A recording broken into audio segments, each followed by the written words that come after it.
هي الحلقات تحفظني بآيات من القرآن، هي الحلقات تملأني بحب المصطفى العدنان، هي الحلقات تحفظني بآيات من القرآن، هي الحلقات.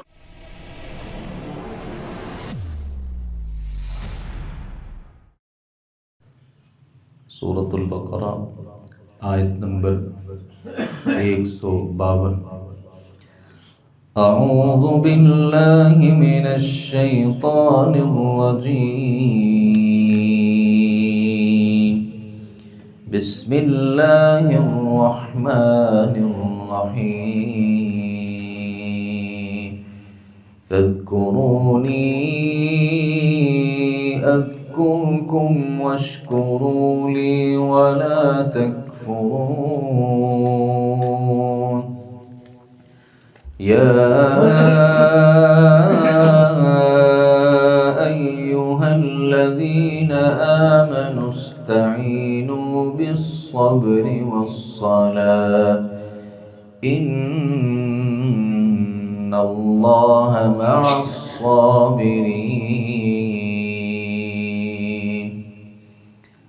فاذکرونی، تم مجھے یاد کرو، اذکرکم، میں تمہیں یاد رکھوں گا، واشکروا لی، اور میرا شکر کرو، ولا تکفرون، اور میری ناشکری نہ کرو۔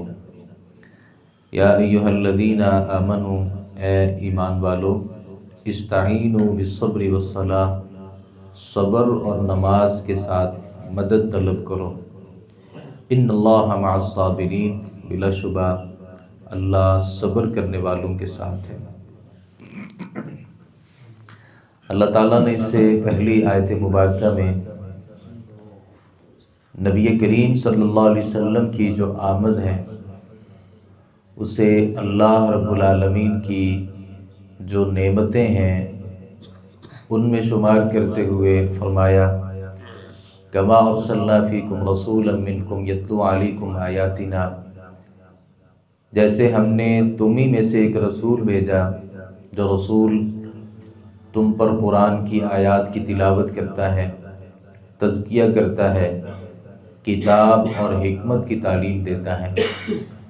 تو نبی کریم صلی اللہ علیہ وسلم کی آمد پہ اور قرآن مجید کے نزول پر اللہ رب العالمین کو یاد کرنا اور اللہ رب العالمین کا شکریہ ادا کرنا، یہ تمہاری ذمہ داری ہے۔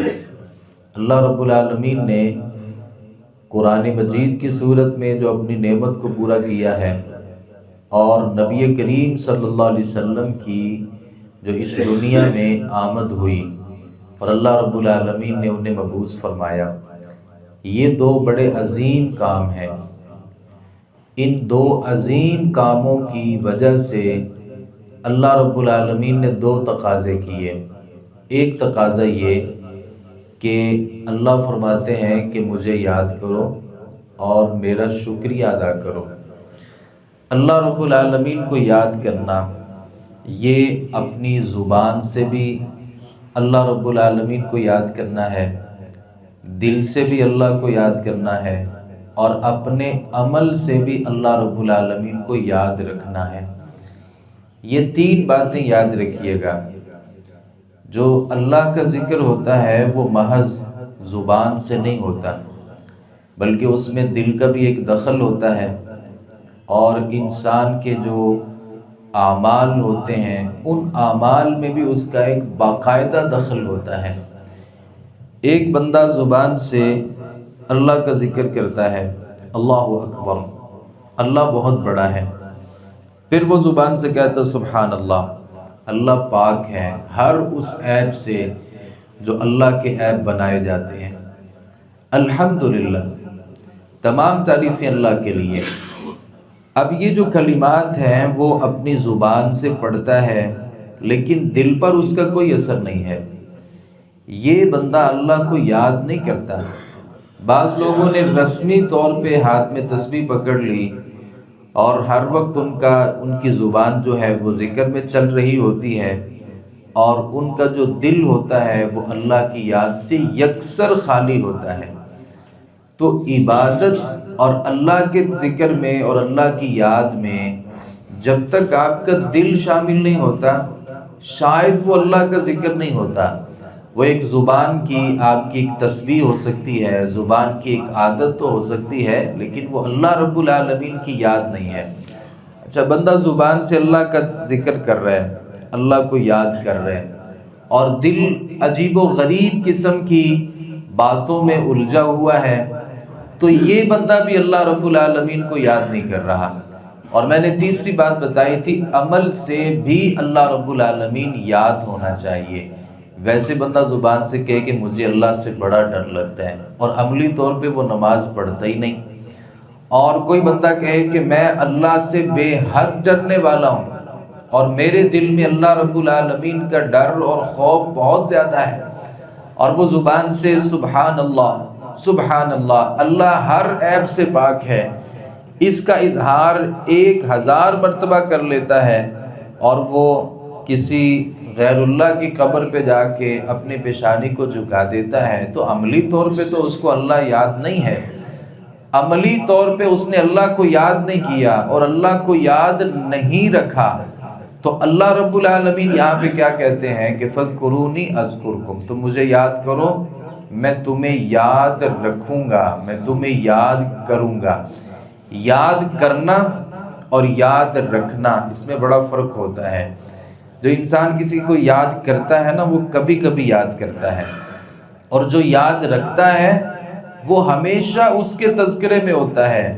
دیکھیں، ایک مومن کی جو زندگی ہوتی ہے وہ اللہ رب العالمین کی یاد سے کبھی بھی غافل نہیں ہو سکتی۔ بندہ رات کو جب سوتا ہے تو کہتا ہے الحمد بسم اللہ، وہ دعا پڑھتا ہے اللہم بسمک اموت و احیا، اے اللہ میں تیرے نام کے ساتھ مر رہا ہوں اور تیرے نام کے ساتھ زندہ ہوں۔ رات جب بھی یہ کروٹ بدلتا ہے تو اللہ کا ذکر کرتا ہے، صبح اٹھتا ہے تو الحمدللہ الذی احیانا بعدما اماتنا والیہ النشور، یہ دعا پڑھتا ہے۔ پھر اپنے گھر سے جب نکلتا ہے تو گھر سے نکلنے کی دعا ہوتی ہے۔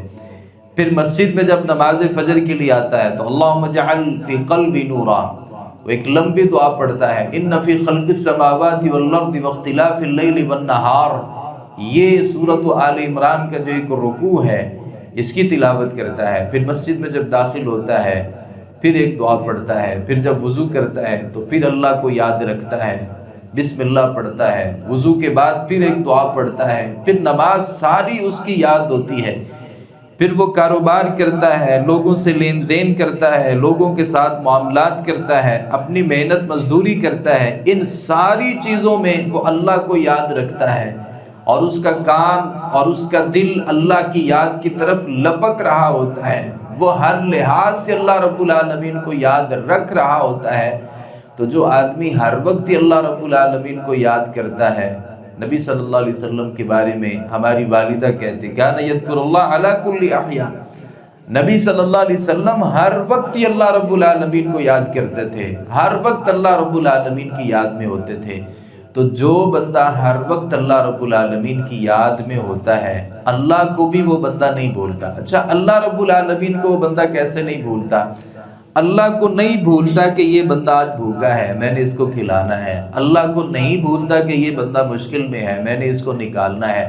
اللہ اس کے بارے میں غافل ہوتا ہی نہیں ہے کہ میرا یہ بندہ پریشان ہے، میں نے پریشانی سے اس کو خوشحالی کی طرف دھکیلنا ہے، نکالنا ہے۔ اللہ رب العالمین کبھی نہیں بھولتا کہ اس بندے کی یہ ضرورت ہے اور میں نے اس کی ضرورت کو پورا کرنا ہے۔ ہمیشہ ہماری جو ہم سے محروم وہ بندہ رہتا ہے جو ہمیں یاد نہیں ہوتا۔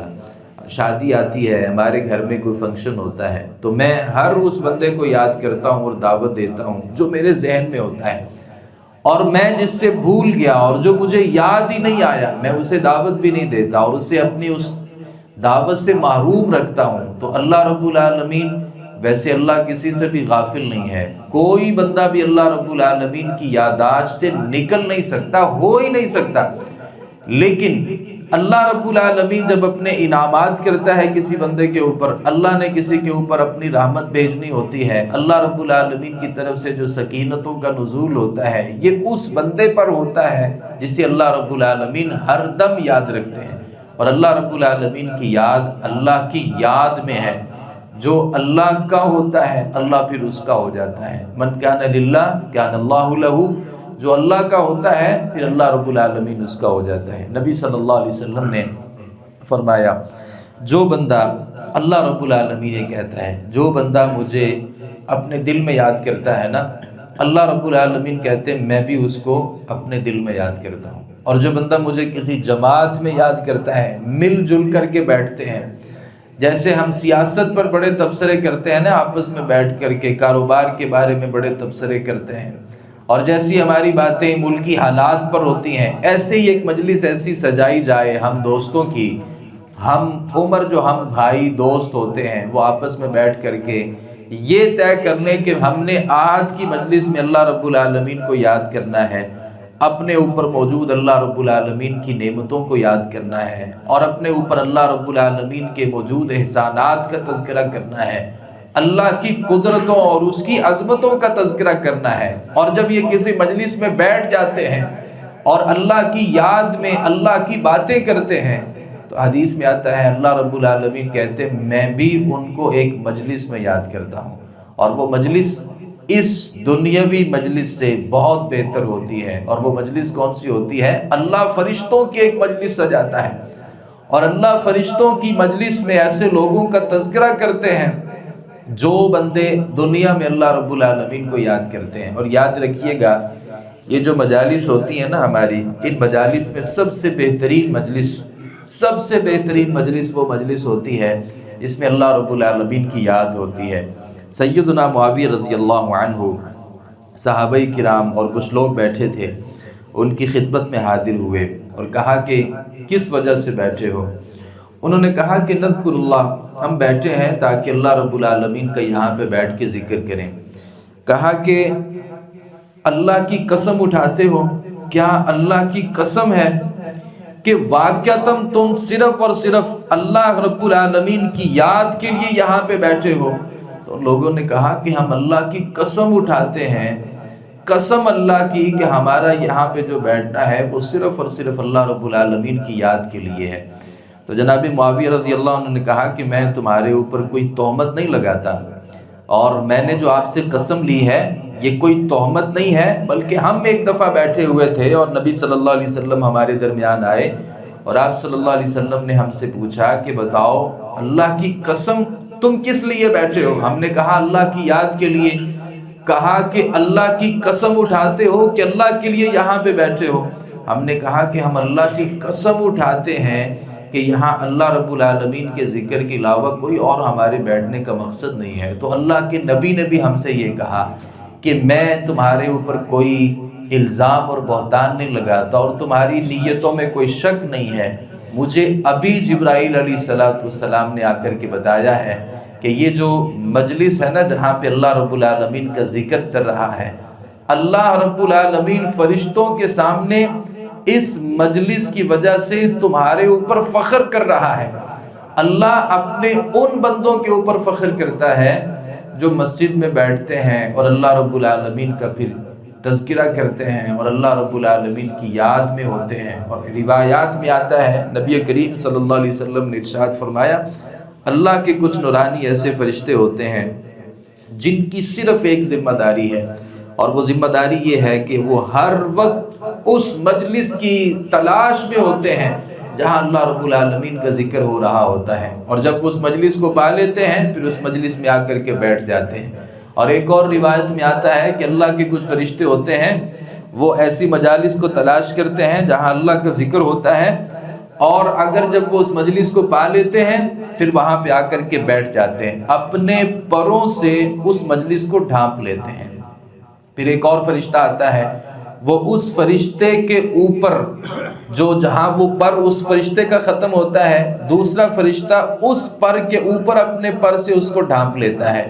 پھر ایک تیسرا فرشتہ آتا ہے، وہ اوپر سے اپنے پروں سے اس مجلس کو ڈھانپتا ہے، یہاں تک کہ صحیح مسلم کی روایت ہے زمین سے لے کے آسمان دنیا تک یہ فرشتے جمع ہوتے ہیں، اور زمین سے لے کے آسمان دنیا تک یہ جو فرشتے ہیں اپنے پروں سے چاروں طرف سے اس مجلس کو گھیر لیتے ہیں اور یہ مجلس جو ہے ایک بڑی مبارک مجلس ہوتی ہے، چاروں طرف سے فرشتوں نے اپنے پروں کے ساتھ اس کو ڈھانپا ہوا ہوتا ہے اور یہ اللہ رب العالمین کو یاد کر رہے ہوتے ہیں۔ پھر اللہ رب العالمین کی طرف سے جو برکتیں اس مجلس کے اوپر اترتی ہیں، جو رحمتیں اس مجلس کے اوپر اترتی ہیں، جو سکینتیں اس مجلس کے اوپر اترتی ہیں، یہ اس مجلس کا ایک خاصہ ہے اور اس مجلس کے اوپر اللہ رب العالمین کے انعامات ہوتے ہیں۔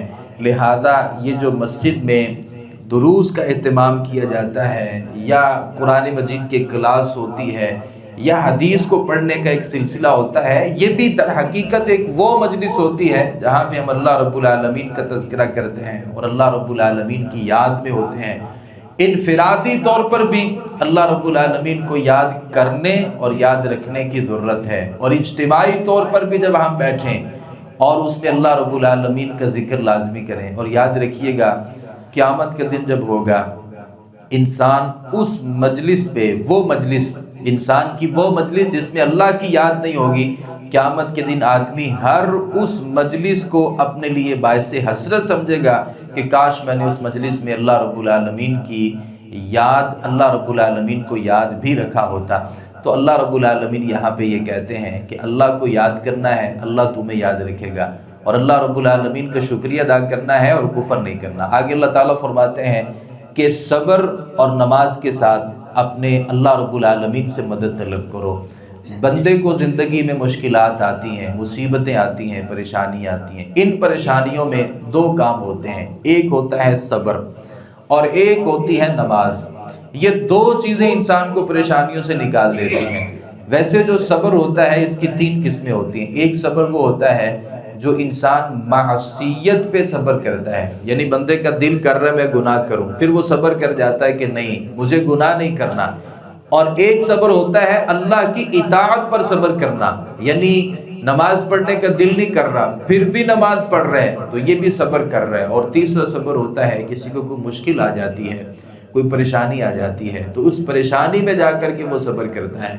تو اور نماز جو ہے مشکل کے وقت یہ ایک مومن کی ذمہ داری ہوتی ہے۔ میں اشارہ کیے دیتا ہوں، ابراہیم علیہ السلام جب اپنی بیوی کو لے کر کے جا رہے تھے، اور آپ نے کئی دفعہ اس بات کو سنا ہوگا کہ وہ جب ظالم اور جابر بادشاہ نے ان کی بیوی کو اپنے ہاں کسی غلط ارادے سے بلایا تھا، ابراہیم علیہ السلام کچھ نہیں کر سکتے تھے اور بے بس تھے۔ ایک راستہ تھا اور وہ راستہ یہ تھا کہ نماز پڑھ کے اللہ رب العالمین کی عدالت میں اللہ کے دروازے کو کھٹکھٹایا جائے۔ اور ابراہیم علیہ السلام نے نماز پڑھی، اللہ رب العالمین نے اس مشکل سے جناب ابراہیم علیہ السلام اور ان کی بیوی کو نکال دیا۔ تو مشکل آئے، بجائے یہ کہ جزا فضا کریں اور بجائے یہ کہ اپنے گریبان کو چاک کریں، بجائے یہ کہ اپنے رخساروں کو پیٹیں اور بجائے یہ کہ اپنی زبان سے جاہلیت کے بول نکالیں، آپ وضو کریں اور اللہ رب العالمین کے سامنے نماز کے لیے کھڑے ہو جائیں۔ پھر اس نماز کی ایک لذت بھی آپ کو ملے گی اور اللہ رب العالمین کے ساتھ ایک تعلق کا ایک اظہار بھی ہوگا کہ تیری طرف سے اگر میرے گناہوں کی وجہ سے میرے اوپر کوئی مشکل مصیبت آ گئی ہے تو میں تیرے راستے کو بھولا نہیں ہوں، میں نے مدد مانگنے کے لیے فریاد تیرے سامنے رکھی ہے۔ اور جناب بلال رضی اللہ عنہ کو اللہ کے نبی صلی اللہ علیہ وسلم کہا کرتے تھے، یا بلال ارحنا بالصلاۃ، ہمیں نماز کے ذریعے سکون پہنچاؤ۔ تو پریشانی جب آتی ہے تو نماز کے ذریعے ہمیں جو ہے وہ سکون حاصل کرنا چاہیے۔ اللہ کے نبی صلی اللہ علیہ وسلم نے فرمایا کہ جعلت قرۃ عینی فی الصلاۃ، نماز میں میری آنکھوں کی ٹھنڈک رکھی گئی ہے۔ تو مشکل میں ٹھنڈک چاہتے ہیں اور پریشانیوں سے چھٹکارا چاہتے ہیں تو صبر کریں اور اللہ رب العالمین کے سامنے نماز کے لیے کھڑے ہو جائیں۔ ان اللہ مع الصابرین، اللہ صبر کرنے والوں کے ساتھ ہوتا ہے۔ اللہ تعالیٰ سے دعا ہے صحیح معنوں میں قرآن مجید کو سمجھنے، اس پر عمل پیرا ہونے کی توفیق عطا فرمائے۔ وما علینا الا البلاغ المبین۔